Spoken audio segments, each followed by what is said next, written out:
TWR द्वारा प्रसारित कार्यक्रम जिंदगी की राह में आप सबका हार्दिक स्वागत बा। ये एगो क्रमबद्ध ढंग से बाइबल अध्ययन है और हमनी के जिंदगी खातिर एगो उपहार हवे।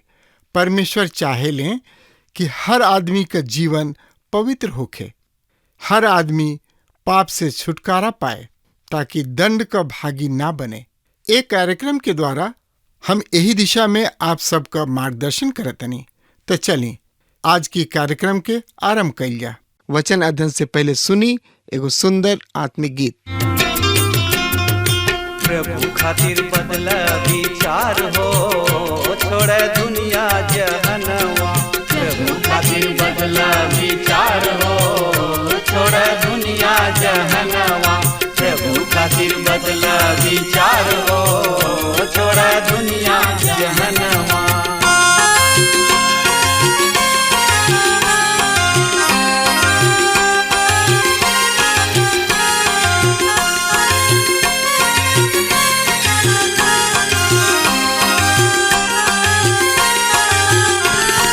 मनवा बदल बात बड़ा सुख पैबा।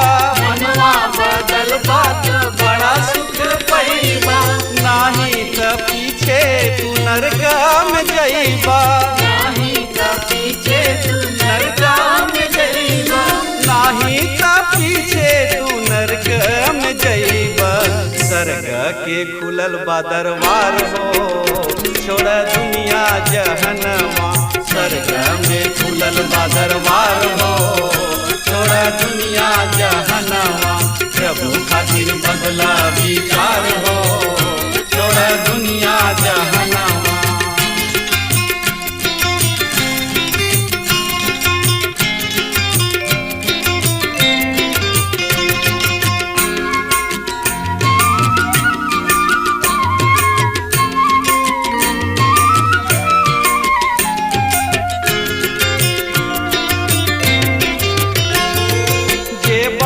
दुनिया में पाप से बाभरल, जे बाटे दुनिया में पाप से बाभरल।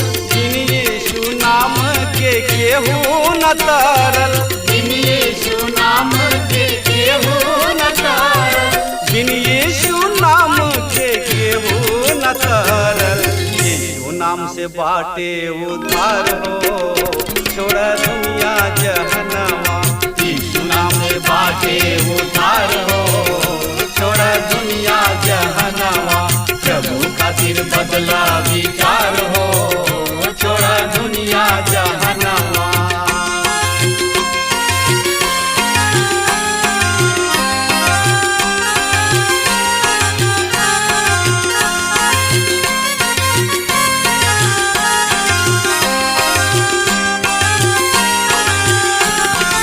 जब रउआ चाहिए जिंदगी सुधारे। जब रउआ चाहिए जिंदगी सुधारे। प्रेमी यीशु के आई जा दुआरे। प्रेमी यीशु के आई जा दुआरे। प्रेमी यीशु के आई जा दुआरे। गले से लगई है करिए प्यार हो, छोड़ दुनिया जहनवा। गले से लगई है करिए प्यार हो, छोड़ दुनिया जहनवा। यीशु खातिर बदला विचार हो, छोड़ दुनिया जहनवा।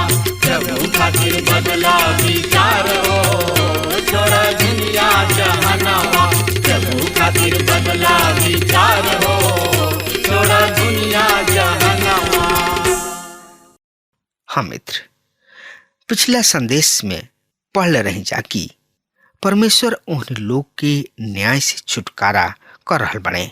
ऊ ओहनी लोग के अपना अनुग्रह के द्वारा छुटकारा दिलई हैं। ई उनकर वचन है।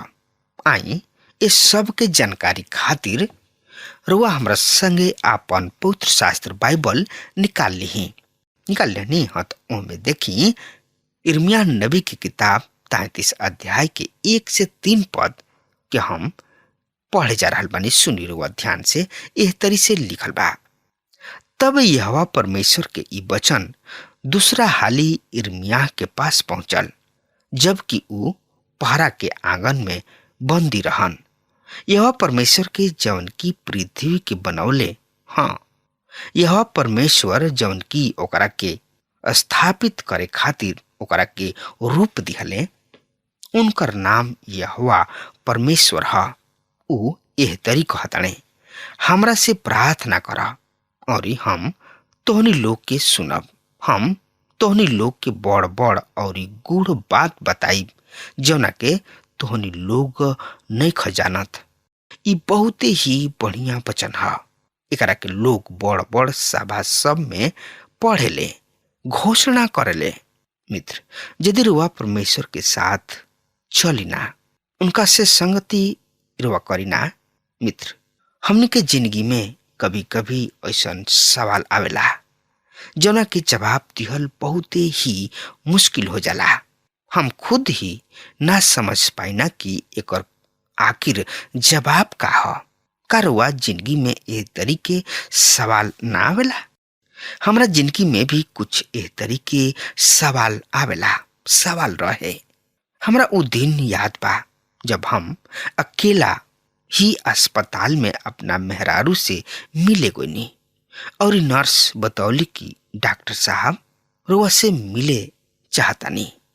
और डॉक्टर साहब कहले, भाई हिम्मत बांधा, और बच्चा मुगल माफ करा।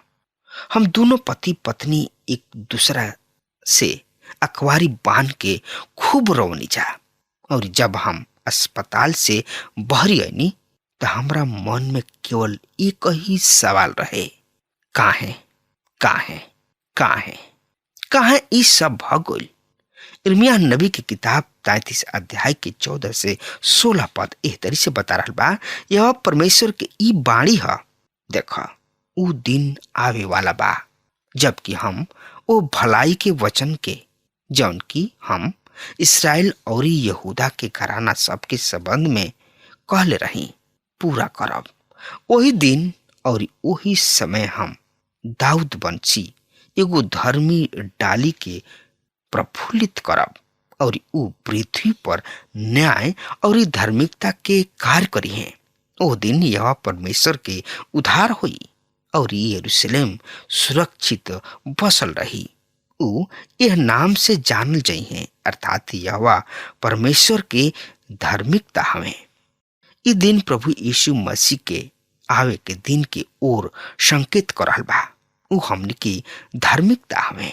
इर्मिया नबी की किताब 33 अध्याय के 17 पद एह तरी से बता रहल बा, सुनी ध्यान से, काहे कि यहोवा परमेश्वर दाऊद के कुल में इस्राएल के घराना के राजगद्दी पर बैठे वाला हरदम बनल रही है। मित्र, तो एकरा बारे में और ज्यादा से ज्यादा जानकारी खातिर वह हमारा संगे आपन पवित्र शास्त्र बाइबल में देखी। भजन संहिता 110 अध्याय के 1 पद के हमरा सामने पढ़े जा रहल बनी। यहोवा हमरा प्रभु से कहले, हमरा दहिना बैठ, जब तक कि हम तोहरा दुश्मन सबके तोहरा चरण के चौकी ना बना दिनी तब तक बैठल रहो। मित्र, आई यही लगले रुआ हमरा संगे आपन पवित्र शास्त्र बाइबल निकाल ली। हाँ, तो उनमें देखी इर्मिया नबी की किताब 33 अध्याय के 19 से 22 पद के हम पढ़ जा रहा बानी। फिर यह परमेश्वर के ई वचन इर्मिया के पास पहुंचल। यह परमेश्वर एह तरी से कहताणे, यदि तू हमार वाचा जौन की हम दिन के और रात के विषय में बनले बानी तुर सका कि दिन और रात अपना अपना निर्धारित समय सब पर ना होके, तब ही हमार उ वाचा भी जौन की हम अपना दास दाऊद के साथ बढ़ले रही टूट सकी और उनकर राजगद्दी पर विराजे खातिर उनकर कोनो राजकुमार ना होई और ना हमार वाचा हमार सेवा टहल करे वाला लेवीय याजक सबके बान्हल रह सकी, जौना तरी ना तो आकाश के गुण सबके गिनती हो सकेले और ना समुद्र के बालू के नाप जोख हो सकता। वही तरी हम अपना दास दाऊद अपना टहलुआ लेवी सबके वंशज के अनगिनत कर देब। जब ई भविष्यवाणी कइल गइल त यिर्मयाह गदी पर रहन। यहाँ पर एगो भयानक भविष्यवाणी बा, एकरा के हम छोड़ नहीं सकत। हमरा विचार से यहाँ पर ओकर इहे मतलब है जौन की ऊ कहताणे। आई अब हमनी के देखल जाओ यिर्मयाह नबी की किताब 34 अध्याय के। त ए अध्याय में का लिखल बा एकरा बारे में यही अध्याय के 1 से 5 पद के हम पढ़े जा रहल बनी। जब बेबीलोन के राजा नबूकदनेस्सर और उनकर समस्त सेना वो सब लोगन और पृथ्वी के वो सब राज्य सब समेत जौन की उनका अधीन रहन यरूशलेम और ओकर सब नगर के विरुद्ध युद्ध करत रहले, तब यह परमेश्वर के ई वचन यिर्मयाह के पास पहुंचल। यिर्मयाह के परमेश्वर एह तरी से कहताणे, यहूदा के राजा सिदकिय्याह के पास जाके उनका से कहा, यह परमेश्वर एह तरी से कहताणे, देखो हम यह नगर के बेबीलोन के राजा के हाथ में दे देब और ऊ हमरा के आग से फूक डली है, पर तू ओकरा हाथ से बचे ना पैबा, काहे कि तू पक्का जाना पकड़वावल जेबा और उनका हाथ में सौंपल जेबा और तू बेबीलोन के राजा के अपना आँखी से देखबा और ऊ तोहरा से आमने सामने बात करबा और तू बेबीलोन के जेबा। फिर भी हे यहूदा के राजा सिदकिय्याह, यहोवा परमेश्वर के ई वचन सुना। यहोवा परमेश्वर तोहरा बारे में ई कहताणे कि तू तलवार से मारल ना जीबा, तू शांति के साथ मुआबा और जैसे तोहरा पूर्वज सब के खातिर अर्थात जे तोहरा से पहले राजा हो चुकल बा ओहनी लोग के खातिर लोग सुगंध द्रव्य जरावत रहले, असही ऊ तोहरा खातिर भी सुगंध द्रव्य जरई हैं और हाय हमार प्रभु कह के तोहरा खातिर विलाप करी हैं। यह परमेश्वर के ई बाणी है। यिर्मयाह ए बात के भविष्यवाणी करत कहताणे कि यरूशलेम आग से भस्म हो जाई, सिदकिय्याह खुद बाबुल के बंधुआई में चल जाई। यिर्मयाह नबी की किताब 34 अध्याय के 15 से 16 पद एह तरी से बता रहा बा, यद्यपि हाल ही में त तू फिरल रहा और तू कहले रहा जौन की हमरा नजर में उचित बा, अर्थात प्रत्येक अपना पड़ोसी के गुलामी से आजाद करे के प्रचार कैले रही और तू ओह भवन में जौन की तोहरा नाम के कहाला हमरा सामने वाचा बनले रहा, फिर भी तू विमुख होके हमरा नाम के अशुद्ध कैला और हर एगो मनुष्य आपन दास और दासी के लौटा के ले अइलन, जौन के तू उनका इच्छा के अनुसार आजाद क देले रहा, त उनका के अपना अधीन क के आपन दास और दासी बना ले बड़ा। परमेश्वर के नजर में वाचा ठीक रहे, लेकिन सिदकिय्याह परमेश्वर के वचन के इस्तेमाल ठीक ढंग से ना कइलन, बल्कि परमेश्वर के नाम के खराब कइलन। उ राजा होखला के कारण लोगन के मन के परमेश्वर के ओर फेर सकत रहन, लेकिन ऐसा ना कइलन। उ जीवित और सच्चा परमेश्वर के सेवा ना कइलन। उ अपना आप के परेशानी में ही ना डलने, बल्कि परमेश्वर के लोगन के जिंदगी के संसार के लोग हमेशा देखत रहले। ऐसा बहुत सब लोगन के जिंदगी के द्वारा परमेश्वर के नाम बदनाम होला, गंदा होला। यिर्मयाह नबी की किताब 34 अध्याय के 19 से 21 पद ए तरी से बता रहा बा, सुनी ध्यान से, अर्थात यहूदा अधिकारी यरूशलेम के अधिकारी खोजे, याजक और देश के वो सब लोगन के जवन बाछा के दोनों भाग में से होके गुजरत रहन, ओहनी लोग के दुश्मन सब के हाथ में, अर्थात जे उनका प्राण के खोजी हमें, वो सब के उनका हाथ में क देब और उनकर लाश आकाश के चिड़ई चुरुंग और मैदान के आहार हो जेहन। हम यहूदा के खातिर राजा सिदकिय्याह और उनकर अधिकारी सबके, उनकर दुश्मन सबके और ओहनी लोग के प्राण के खोजी सबके, अर्थात बेबीलोन के राजा के सेना के हाथ में खतीब, जौन की तोहरा किने से चल गुल बा, जे बाछा के भाग सब के बीच में से होके गोलन। एह तरी से लोग परमेश्वर के साथ वाचा बांधेलन। उ बाछा सब के काट के वचन बांधेलन। जौन वचन के पालन ना करलन ओहनी लोग पर न्याय आवत रहे। आई अब देखल जाओ यिर्मयाह नबी की किताब 35 अध्याय के 1 से 6 पद एह तरी से बता रहल बा। ओसिया के बेटा यहूदा के राजा यहोआकीम के राज के दिन में जौन वचन यहोवा परमेश्वर के ओर से यिर्मयाह के पास पहुंचल उ इहा, रेकाबी सब के घराना के पास जाके ओहनी लोग से बात करा और ओहनी लोग के यहोवा परमेश्वर के भवन के एगो कक्ष में ले आके ओकरा के मदिरा पियावा। तब हम यिर्मयाह के बेटा अर्थात हबसिन्याह के पोता याजन्याह के और उनकर भाई सब तथा सब बेटा और रेकबी सब के सब घराना सब के काम लेके ओहनी लोग के यह परमेश्वर के भवन में मिगदल्याह के बेटा हनान नामक परमेश्वर के एगो जन के कक्ष में ले अइले।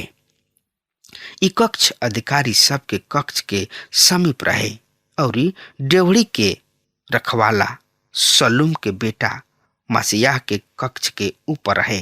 तब हम रेकाबी सब के घराना के लोग के मदिरा से भरल सुराही सब और कटोरा देके उनका से पूछलन, ला मदिरा पिया। पर ऊ कहले, हम मदिरा ना पियब, काहे कि रेकाब के बेटा योनादाब जौन की हमार पूर्वज रहन हमरा के ई आज्ञा देले रहन कि तू कभी मदिरा मत पिहा, तू और ना तोहार बेटा। आई यही लगले हमनी के यही अध्याय के 13 से 15 पद की पढ़ लिहल जाओ।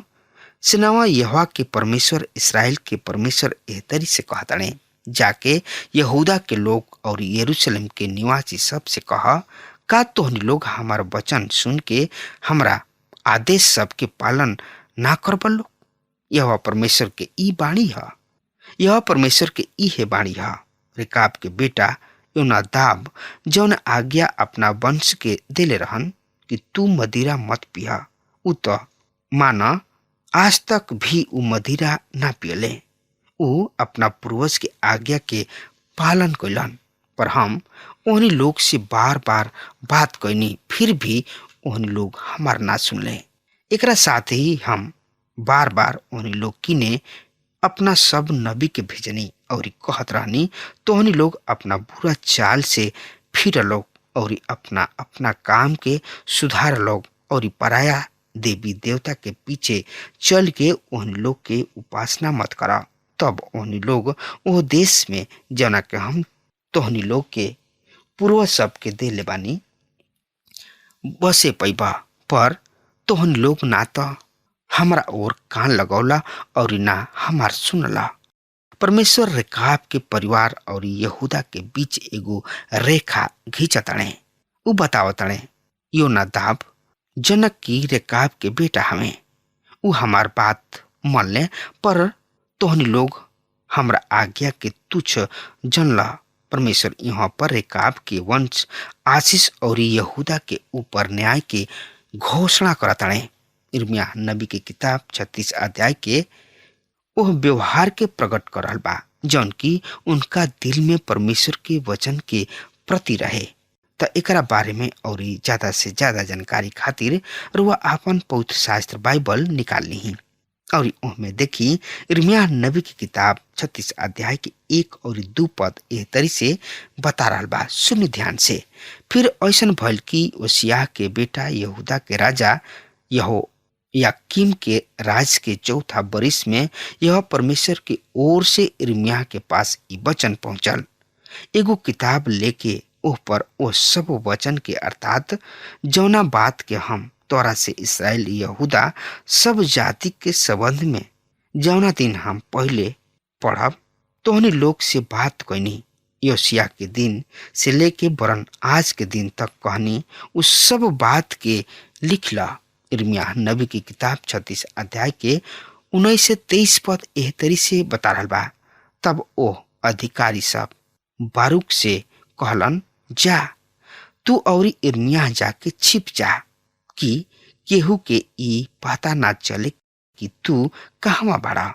अब ऊ आंगन में राजा के पास गइले, पर ऊ किताब के एलीसामा शास्त्री के कक्ष में ही छोड़ दिले रहन और ऊ राजा के उ सब वचन कह सुनौले।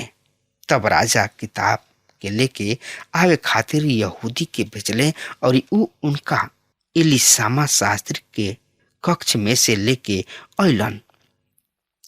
तब यहूदी उनका के तथा वो सब अधिकारी के जवन राजा के आस पास खड़ा रहन पढ़ के सुनौले। ई 9वां महीना रहे और राजा शीतकाल के भवन में बैठल रहन और उनका सामने अंगीठी यानी कि चूल्हा जरत रहे। और ऐसन भइल कि जब यहूदी 3-4 पृष्ठ पढ़ चुकले त राजा उनका के शास्त्री के चाकू से काट के चूल्हा के आगी में तब तक झोंकत रहले जब तक कि समस्त किताब चूल्हा के आग में जर के भस्म ना हो जाओ। यहाँ पर यहोयाकीम के परमेश्वर के वचन के प्रति का विचार रहे पता चलता। ऊ परमेश्वर के वचन के चाकू यानी कि छुरी से फड़ले और चूल्हा के आगी में जरा डलले। ऊ परमेश्वर के वचन के स्वीकार ना कइलन, विश्वास ना कइलन। यही अध्याय के 24 से 30 पद एह तरी से बता रहल बा। फिर भी राजा और उनकर सब कर्मचारी जे ई सब वचन सुनले रहन ना तो भयभीत भइले और ना उन्हीं लोग अपन कपड़ा फाड़ले। यद्यपि एलनातान दलाया यिर्मयाह राजा से अनुनय विनय कैलन कि ओह किताब के ना जरावे, पर ऊ उनकर ना सुनले। तब राजा राजपुत्र यरहमेल इज्रिएल के पुत्र सरायाह और अब्देल के बेटा सलेम्याह के आज्ञा दिहले कि बारूक शास्त्री और यिर्मयाह नबी के पकड़ ले आवे। पर यहोवा परमेश्वर उनका के छिपौले रहन। 27 पद ओह किताब और ओह वचन के जौना के बारूक यिर्मयाह के मुंह से लिखले रहन राजा द्वारा जरा दिहल गोइला के बाद यहोवा परमेश्वर के ई वचन यिर्मयाह के पास पहुंचल। फिर से एगो औरी किताब लेके ओह में ओह सब वचन के लिखला जौन की ओह पहला किताब में लिखल गोल रहे, जौना के यहूदा के राजा यहोयाकीम जरा दिहले।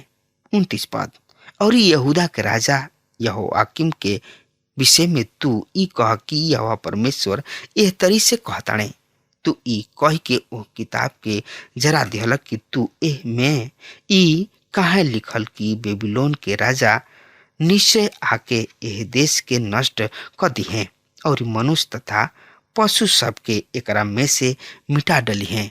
30 पद ऐसे यहोवा परमेश्वर यहूदा के राजा यहोयाकीम के विषय में एह तरी से कहताणे, दाऊद के सिंहासन पर विराजमान होके खातिर उनकर केहू भी ना रह जाई और उनकर लाश फेंक दिहल जाई कि दिन के त थकन में और रात के पाले में पड़ल रहे।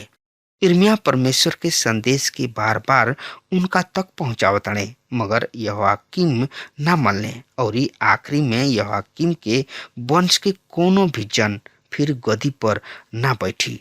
अब हमार समय खत्म हो रहा बा, तब तक खातिर वो हमरा के आज्ञा दी। परमेश्वर हुआ को बहुते बहुते आशीष देश। आमीन। हमके विश्वास बा कि ई कार्यक्रम आप सब खातिर फायदेमंद सिद्ध भइल हुई। हम चाहतनी कि आप सब अपन अपन आशीष हमरों से बांटी। अगर आप सबके लगे बाइबल से चाहे आपकी निजी जिंदगी से कोनो सवाल होके चाहे क्यों समस्या खातिर प्रार्थना करावे चाहतनी तो हमारी फोन नंबर पर जरूर संपर्क करें। परमेश्वर आप सबके बहुत आशीष प्रदान करें और आज का दिन आप खातिर सुखद बनावे।